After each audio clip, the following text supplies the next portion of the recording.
په ډېر افسوس سره دا خبره کوم چې زمونږ استاسې نن وخت کې مسلمانان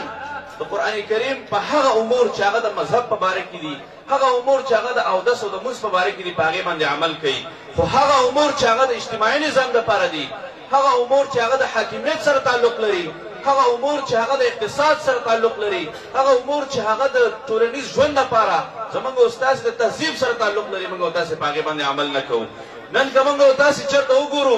په دې دنیا کې 2 میلیارډ نه زیات مسلمانان اوسېږي، یو له ځمکه باندې د مسلمانانو حاکمیت نشته دی، یو له ځمکه باندې نن سبا وخت کې د قرآن حاکمیت نشته دی. همدغه وجه چې الله تعالی په قرآن کریم کې د دې مسلې لپاره ډېر د مخکې نه ذکر کړی دی. افتؤمنون ببعض الكتاب وتکفرون ببعض. مسلمانان او مسلمه امت د ذلتونو نه په هغه صورت کې خلاصېدلی شي چې کله موږ او تاسې په دې ځمکه باندې اسلامي سیاسي نظام دپاره کوششونه وکړو، چې کله موږ او تاسې په دې ځمکه باندې